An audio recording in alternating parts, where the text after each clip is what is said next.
আসসালামু আলাইকুম।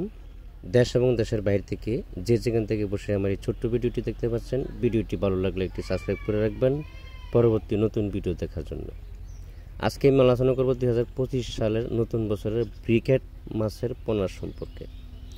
যারা ব্রিকেট মাছের পোনা চাষ করতে চান বা চাষ করতে আগ্রহী, নতুন চাষি বা পুরাতন চাষি যারা ব্রিকেট মাছের পোনা চাষ করতে ইচ্ছুক, তারা আমাদের কাছ থেকে এই স্বল্প মূল্যে এই ব্রিকেট মাছের পোনাগুলো সংগ্রহ করতে পারেন।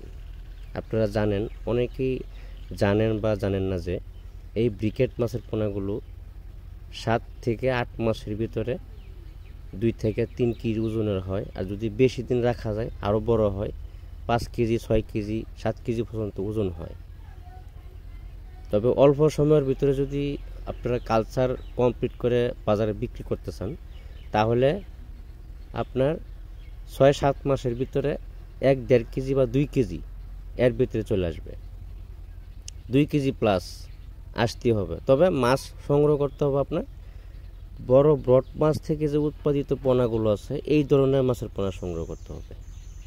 তাহলেই আপনার 6-7 মাসের ভিতরে 2 কেজি প্লাস ওজন আসবে। কারণ বাংলা কার্প জাতীয় মাছ চাষ করলে বা কালচার করলে তেমন একটা খরচ হয় না। খোল বা বুসি বা ইত্যাদি বা কিছু কিছু খাবার আছে, এটি মিশ্র করে খাবার দিলে বাংলা মাছ দ্রুত বড় হয়। যেমন চালের যে খুঁত আছে, ছোটো ছোটো দানা, এইগুলি যে আলাদা পাওয়া যায়, বা এটি সিদ্ধ করে বুসি বা খোল একসাথে মিক্সড করে খাওয়াতে পারবেন। অল্প খরচের ভিতরে মাছগুলো দ্রুত বড় হয়, ফিট লাগে না, এই মাছের কোনো ফিট লাগে না। আপনারা সহজভাবেই কিন্তু মাছের পোনা সংগ্রহ করতে হবে। ভালো বড় ব্রড মাছ থেকে যে উৎপাদিত পোনাগুলো আছে, এই ধরনের মাছের পোনা সংগ্রহ করতে হবে। আজকে এ পর্যন্তই। সকলে ভালো থাকবেন।